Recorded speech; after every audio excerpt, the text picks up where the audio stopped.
पोहे आणि बेसन पिठापासनं हा एवढा भन्नाट पदार्थ तयार होतोय. बरं, करायला अतिशय सोपा आहे, झटपट होणार आहे. पाहुण्यांसाठी तुम्ही नक्कीच हा पदार्थ करू शकता. एकदा केलात तर आठवडा 2 आठवडे आरामात टिकेल असा आहे.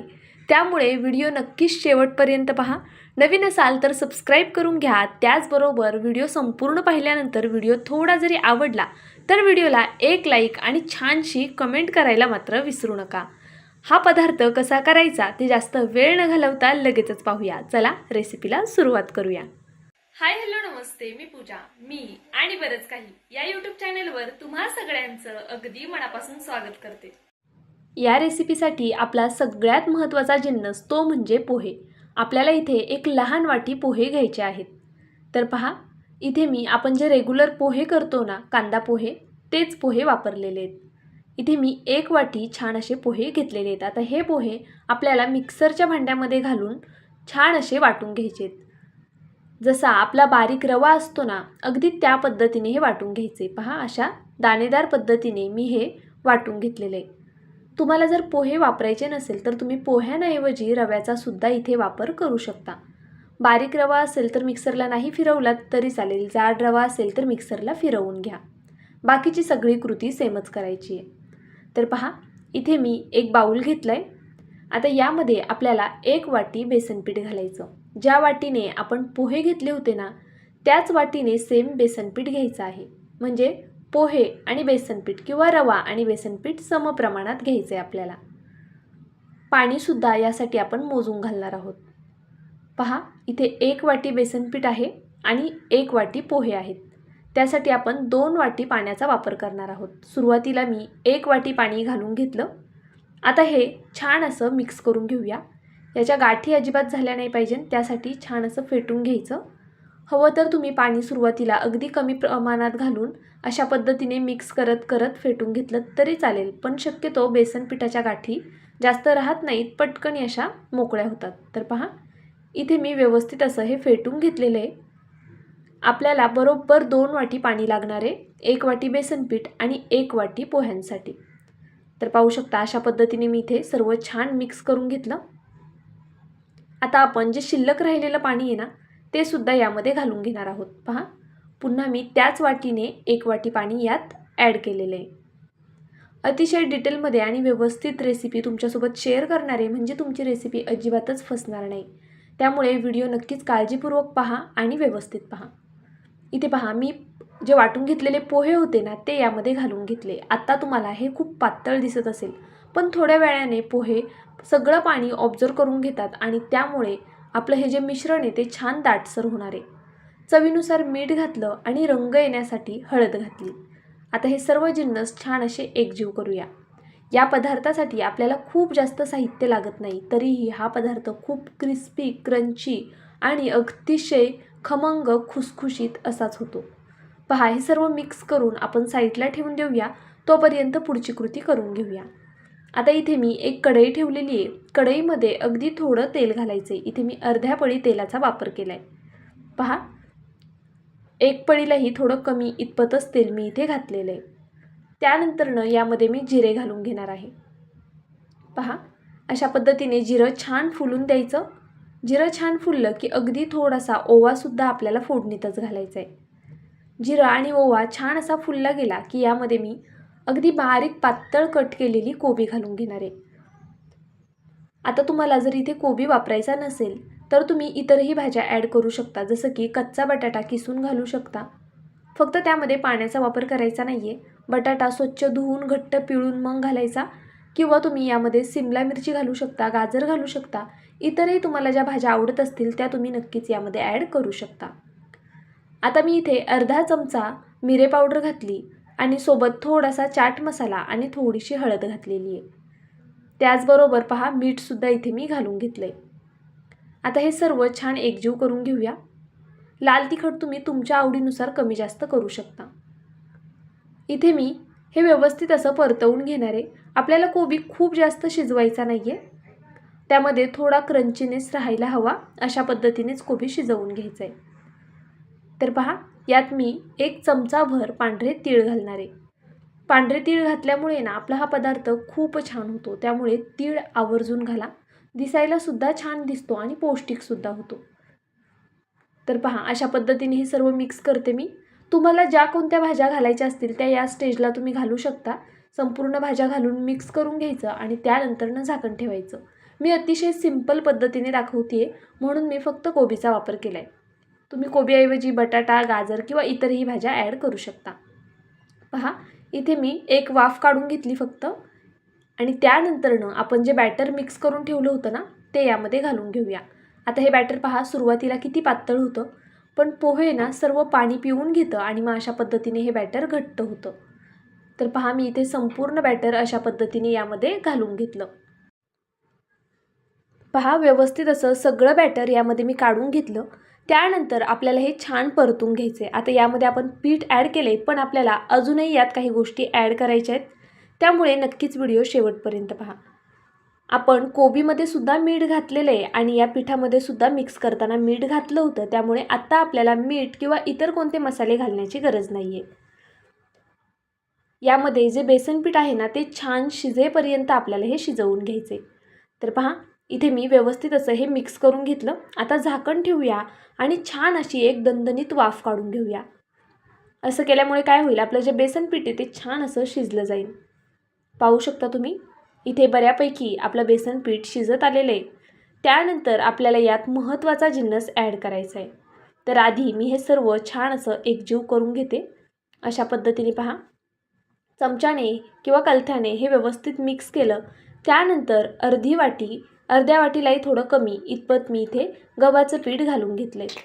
असं गव्हाचं पीठ घातल्यामुळे ना आपला हा जो पिठाचा गोळा आहे तो छान असा तयार होतो आणि मेन म्हणजे त्याला एक चिकटपणा येतो आणि हा व्यवस्थित गोळा आपल्याला मळून घेता येतो. तर पहा, अशा पद्धतीने मी हे सर्व छान असं एकजीव करून घेते. आता हे पीठ व्यवस्थित सगळीकडे मिक्स झालं पाहिजे. कमीत कमी 2 मिनटं मी हे छान असं पीठ शिजवून घेतलं गव्हाचं पीठ घातल्यानंतरनं आणि त्यानंतर यामध्ये आता कोथिंबीर ॲड केलेली आहे आणि पुन्हा ही कोथिंबीर एकजीव होईपर्यंत आपल्याला हे सर्व मिक्स करून घ्यायचे. तर पहा, जास्त काही रेसिपीसाठी या साहित्य लागणार नाही आहे आणि अतिशय झटपट होणारी आहे. एकदा तुम्ही ही प्रोसेस करून ठेवली, ह्याच्या वड्या पाडून ठेवल्या ना, की तुम्ही आरामात तुम्हाला वाटेल तेव्हा हा पदार्थ करू शकता. फ्रीजमध्ये म्हणाल तर आठवड्यापेक्षाही जास्त दिवस हा पदार्थ अगदी जसून तसा राहू शकतो. पहा, अशा पद्धतीने एका प्लेटला मी तेल लावून घेतलं होतं, त्या प्लेटमध्ये हे पीठ काढून घेतलं. बरं, आता तुम्हाला वाटेल वड्या कट करायच्या आणि डायरेक्ट तळायच्या, तर असं नाही आहे. त्यामुळे व्हिडिओ शेवटपर्यंत नक्कीच पहा, म्हणजे तुमचीसुद्धा रेसिपी छान खुसखुशीत होईल. ही रेसिपी खरं तर क्रंची वरतून अशी खुसखुशीत करण्यासाठी आहे ना, एक ट्रिक वापरावी लागते, ती मी पुढे सांगणार आहे. हाताला थोडंसं तेल घेतलं आहे. गरम असतानाच हे पीठ छान असं मळून घ्यायचं अशा पद्धतीने. पहा, म्हणजे हे एकसारखं व्यवस्थित मळून घेतलं ना, की ह्याच्या वड्या पाडायला सोप्या जातील. आता आपण खाली प्लेटला सुद्धा तेल लावलेलं होतं. आता हे मळून घेतलं की यामध्येच मी हे थापून घेणार आहे. तुम्हाला हवं तर तुम्ही चौकोनी ट्रेचा किंवा प्लेटचा वापर करू शकता किंवा जसं मी गोल प्लेट घेतली आपली तशा पद्धतीने सुद्धा घेऊ शकता. पहा, इथे मी हा संपूर्ण गोळा यामध्ये थापून घेते. ह्या वड्या मी थोड्या जाडसरच केलेल्या आहेत. जर तुम्हाला पातळ करायच्या असतील तर तुम्ही प्लेट थोडी मोठी घ्या. आता अशा पद्धतीने पहा, एकसारखं सगळीकडनं थापून घ्यायचं. कुठे जाड कुठे पातळ असं करायचं नाही. असं एकसारखं आहे ना बघा, सगळीकडून मी हे थापून घेतलं. अगदी झटपट थापता येतं, चिरत वगैरे नाही आणि व्यवस्थित ह्या वड्या तयार होतात.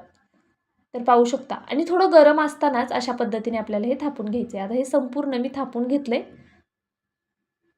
यावरती तुम्हाला हवं असल्यास तुम्ही पांढरे तीळसुद्धा थोडेसे भुरभुरू शकता.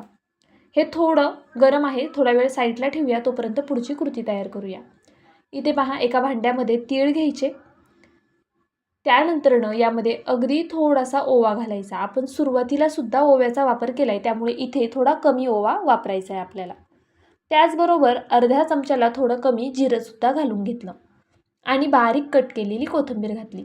इथे तुम्ही कोथिंबीरीऐवजी पालक किंवा इतर कोणत्या भाज्या जर तुम्हाला वापरायच्या असतील, जशी कांद्याची पात असेल, शेपू असेल, मेथी असेल, अगदी कोणतीही भाजी तुम्ही वापरू शकता. म्हणजे अजून जास्त हेल्दी होईल हा पदार्थ. आता पहा, आपल्याला इथे 1 चमचा गव्हाचं पीठ आणि 1 चमचा कॉर्नफ्लॉवर घ्यायचं आहे.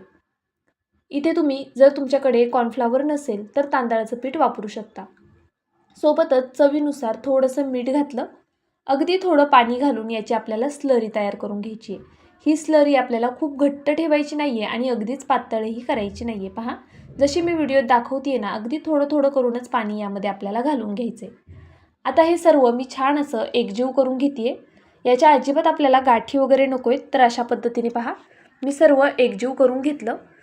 गरजेनुसारच पाणी घालायचं, एकदम पाणी घालू नका. जर स्लरी पातळ झाली तर त्यामध्ये थोडं कॉर्नफ्लॉवर आणि थोडं गव्हाचं पीठ वाढवू शकता.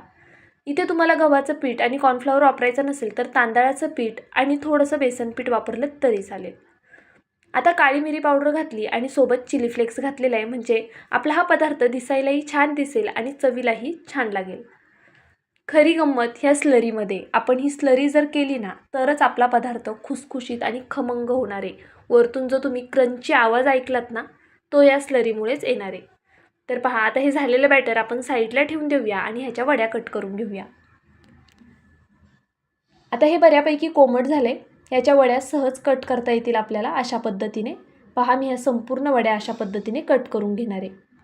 सुरीला थोडंसं पाणी किंवा तेल लावून अशा पद्धतीने ह्या वड्या मी कट करून घेतलेल्या आहेत. पहा, मी इथे पाणी लावलं आहे, पण तुम्ही तेल किंवा पाणी दोन्हीपैकी एक कोणतंही लावू शकता. आणि त्यानंतर अशा पद्धतीने ह्या वड्या कट करून घेतल्या. एक एक वडी काढून असा तिला थोडा व्यवस्थित आकार देऊन घ्यायचा. आता ह्या वड्या तुम्ही एखाद्या डब्यामध्ये ठेवून जेव्हा तुम्हाला तळायच्या आहेत त्यावेळेस करू शकता. जर तुम्हाला माहिती आहे तुमच्याकडे पाहुणे येणार आहेत तर ह्या वड्या तुम्ही आधीच तयार करून ठेवल्या की नंतर एकीकडे चहा ठेवला ना तर चहा होण्याआधी आपल्या ह्या वड्या तळून होतात. त्यामुळे नक्कीच तुम्ही पाहुण्यांसाठी सुद्धा ही रेसिपी करू शकता. मुलांच्या टिफिनना सुद्धा देऊ शकता. ज्यावेळेस बुधवार असतो किंवा स्नॅक्सचा दिवस असतो त्यावेळेस नक्कीच तुम्ही हा हेल्दी पदार्थ मुलांना देऊ शकता. चिप्स पॅकेटमधले पदार्थ देण्यापेक्षा हा उत्तम आहे.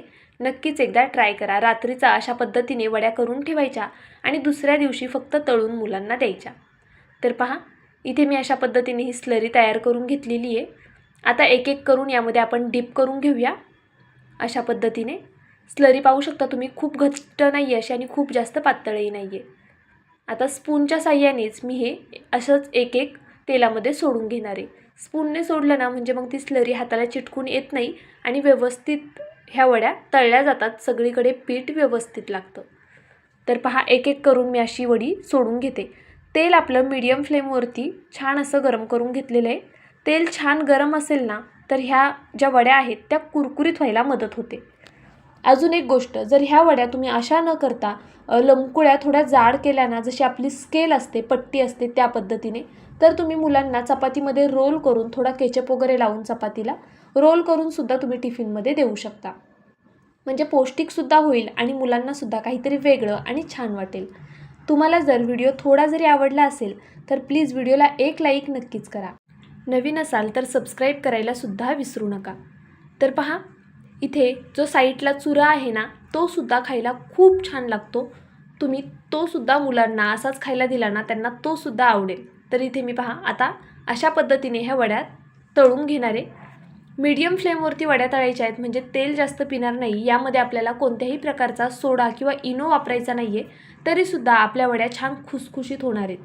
तर पहा, इथे मी अशा पद्धतीने मीडियम फ्लेमवरती छान गोल्डन सोनेरी रंग येईपर्यंत ह्या वड्या तळून घेणार आहे. जर तुम्ही कमी तळल्या ना, रंग येण्याआधीच ह्या वड्या जर काढल्यात तर तुमच्या वड्या खुसखुशीत होणार नाही. मी खूप बारकाईने प्रत्येक गोष्ट सांगत असते, म्हणजे तुमची रेसिपी फसायला नको. तर पहा, इथे व्हिडिओत तुम्हाला दिसते वड्यांना रंग किती छान आलेला आहे. अगदी या रंगावरच आपल्याला वड्या काढून घ्यायच्या आहेत. तर इथे मी संपूर्ण वड्या काढून घेते अशा पद्धतीने.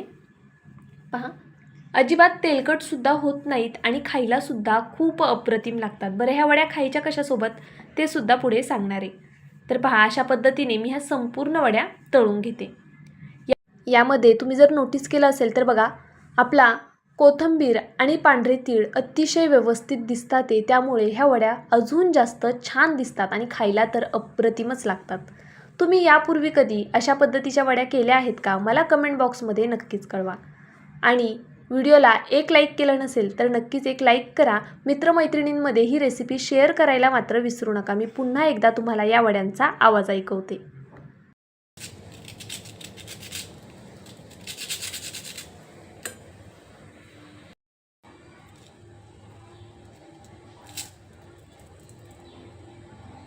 आलं ना तुमच्याही तोंडाला पाणी. अहो मग वाट कसली पाहताय, लगेचच करायला घ्या. घरच्या साहित्यात तयार होणारी ही रेसिपी आहे. अतिशय सोपी, चविष्ट आणि महिनाभर म्हटलं तरी टिकेल अशीच ही रेसिपी आहे. बरं चला, माझा व्हिडिओ तुम्ही संपूर्ण पाहिलात त्याबद्दल खरंच खूप मनापासून धन्यवाद.